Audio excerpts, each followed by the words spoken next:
Have you been to 7 Front Street? If not, plan to visit this colorful tavern tonight. Mingle with exciting, interesting people from every corner of the globe. Meet Lil, the genial proprietress. Tonight is King's Night at 7 Front. Meet the famed author Kenneth Allen King, now compiling a book based on the thrilling real-life dramas that are played nightly against the colorful and mysterious backdrop of this great city's waterfront.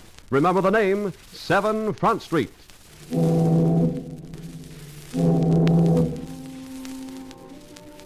It was Lil's idea to call me the famed author Kenneth Allen King in a radio announcement, but if any lint from the cloak of fame should happen to fall on my blue serge reputation, you can chalk it up to my close association with this Front Street Scheherazade.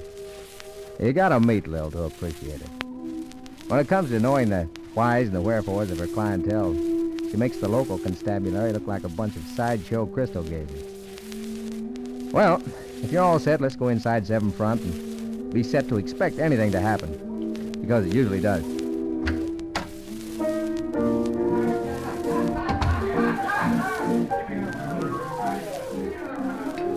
Dimples, get out the clean glasses. Here comes the carriage trade.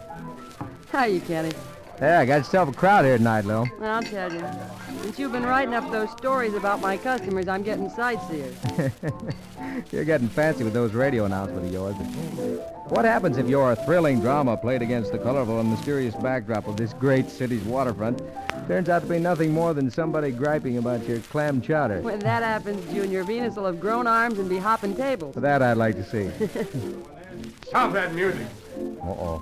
Better sit down, Kenny. I said stop that music before I throw you all in the river. Go on, stop it. So you were worrying about nothing happening, huh?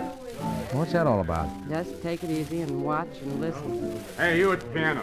Gonna stop playing, or do I have to pull it down over those tin ears of yours? Take off, Galley. You're boiled. Yeah? Hello, Gilly. Play me a request. Yeah, well, next time you'll do my request first. Hey!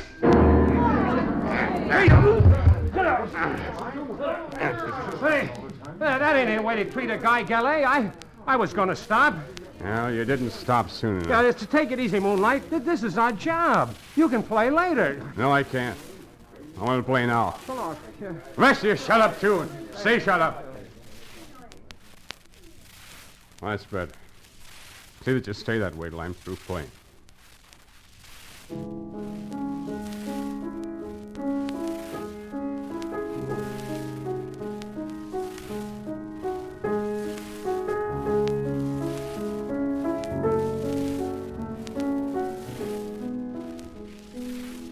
What's the story, Lil?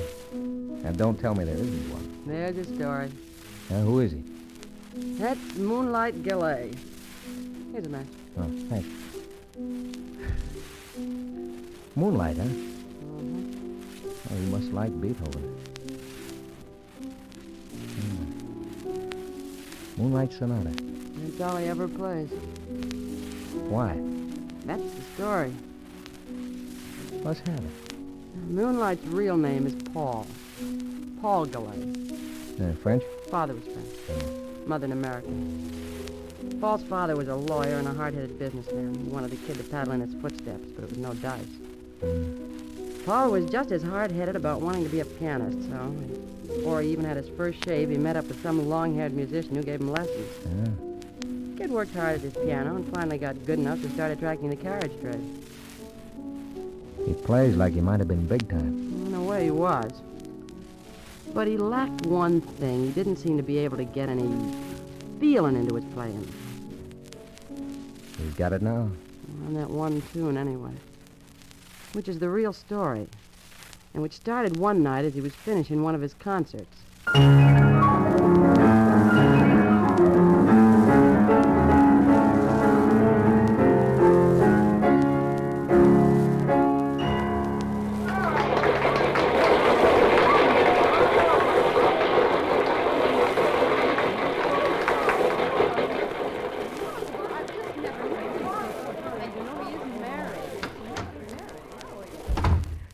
Paulus, my boy, you were wonderful tonight. Magnificent.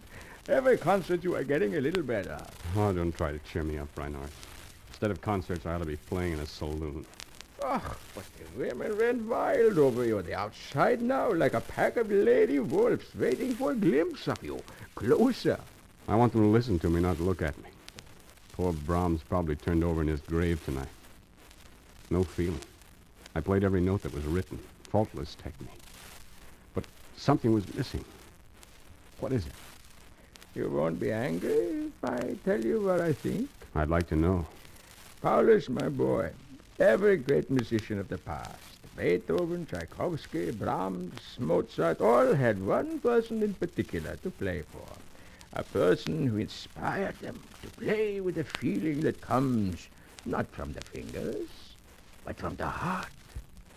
Now, but I don't think I have to add, Paulus. That person was usually a woman. Oh, don't let anyone in, Reinhardt. Tell them to go away. All they do is ask a lot of foolish questions and want autographs. Sometimes I wish I didn't know how to write my own name. I better go see Paulus. Maybe it ain't an autograph hunter. I Yes? wonder if I could see Mr. Gallet just a minute. I'm not... Mr. Gallet is indisposed. He cannot see anyone. But just for a minute. I want to prove Well, I'm sorry, madam, but Monsieur Gallet I cannot. just want to see his hand. I'm not an autograph hunter. Well, I won't just bother- one moment, please. I will ask him. All right. Who is it? A young woman, Paulus. She says she must see you. What about? She wouldn't say. She's very beautiful, Paulus. So what? All she said is she has a very special request to make of you. Probably wants my autograph backwards. She's very beautiful, Paulus. Reinhardt, if you think you're going to talk me into... Oh, all right. If it'll please you, send her in. All right, madam, you may come in. No, go away, please. Mr. Gallet is tired. How do you do? How do you do? Reinhardt told me you have a very special request to ask him. I have. Oh, what is it? May I see your hands, Mr. Gallet? Oh, what? My hand? Yes, may I see them? What in Himmel does she want to do? Read his palm yet? Well, I certainly. Here, look at it.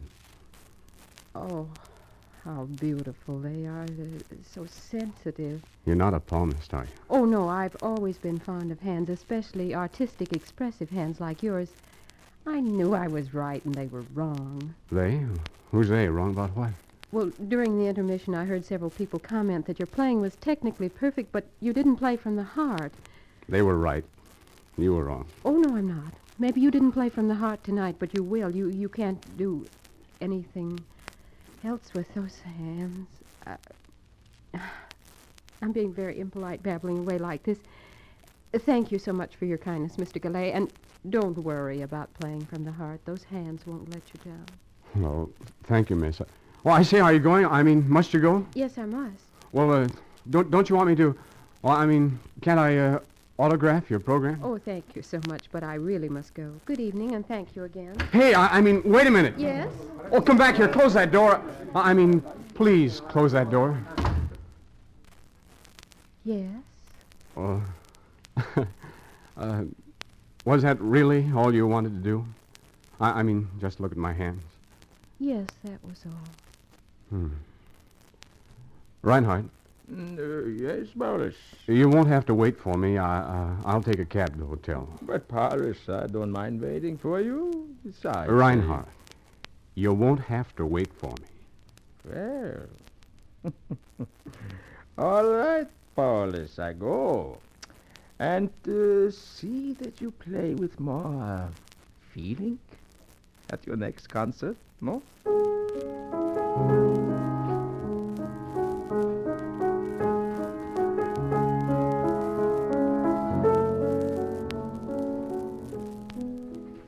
Well, Lil, I have to shut my eyes and just listen to the guy playing to believe he's the same one you're talking about. Yeah. And what happened with the little hand fancier? Paul fell like a ton of bricks for her. Uh-huh. He did manage to learn that her name was Louise Harper, but little else. And his playing began to get what it didn't have before. That old feeling. It did, huh? Moonlight's old music teacher, Reinhardt, was all happy about it, too, but being a cautious soul, he suggested to Paul that it might be a good idea. He might do a little checking before he got too serious. Paul thought it was all a big joke. And then what do you think old Reinhardt said about you? Oh, I'm a little afraid to guess. Oh, well, he said, Paul, You know how he talks. Big double chin wobbling up and down like a turkey gobbler. Paulus, he said, this woman you say you love, this lovely girl who want only to have a look at your hands, und who for that past month ain't had chance to look at anything else, do you know who she is? Why, I said, she's Louise Harper. And he said, I mean, what her background is, where she comes from. Why, it might even be a married woman, Paulus. And what did you say to that? Well, I said, Reinhardt, she can be married to 1,000,000 men. I don't care what she is. All I know is that I love her very much. All I know is that when I play now, my fingers are no longer cold and mechanical, but warm and alive. Oh, Louise.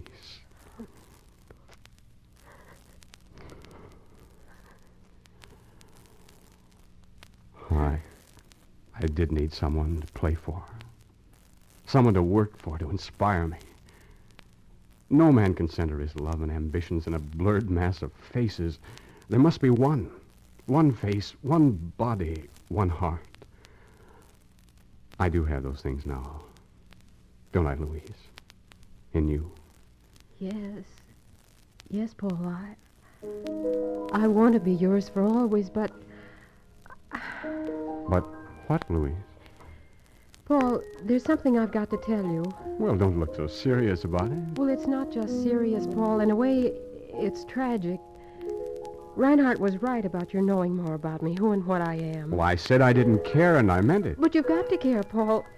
Heaven knows I was as hungry to be some man's inspiration as you were to be inspired, and I didn't care whether he dug ditches or played the piano.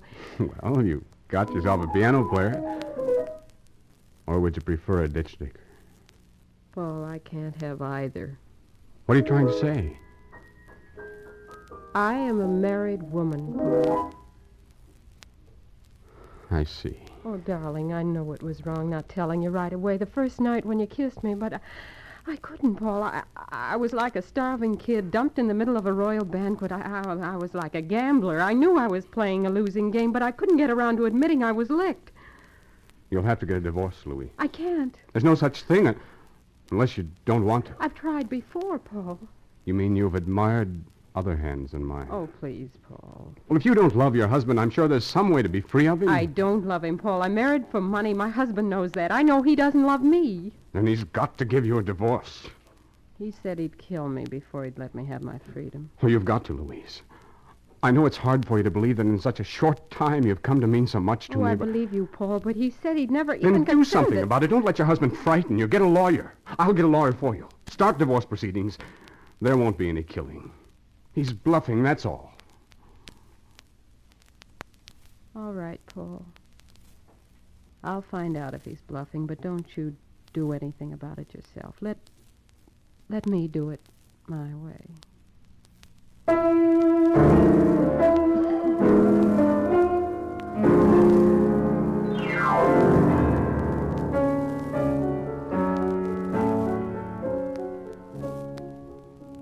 Hey, Lil. Yeah, Dimples? Pardon me for interrupting, but Cook says your chowder is ready for you to put the finishing touches to it. Okay.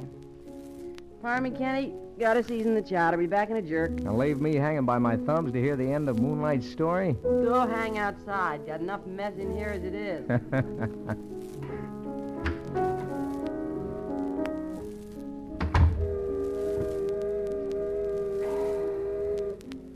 Say, Bub, Yeah? ain't you the writer guy who's getting stories from Lil for a book? Yeah, that's right. Did she tell you any tonight? She's telling me one right now. That is, she had to stop for a minute to perform some sort of ritual over her clam chowder. Sounds like Moonlight said it again. She's telling me his story now. I always thought the guy was nothing but an old-fashioned distilling stiff. The way he'd all of a sudden order all the customers to please close their potato traps while he played that tune. But when I gets wind of the whole story, I just clams up automatic when Moonlight goes into his act. Well, just quick like, how, well, I mean, after Moonlight told this girl he was in love with to call her husband's bluff, get a divorce, what did she do? Oh, now that'd just spoil the story for you. Let Lil finish it. And speaking of stories, Maybe I got a little business deal I could make with you. All right. Here's some change. I gotta get back in. I ain't looking for no handout, mister. I got a story for you.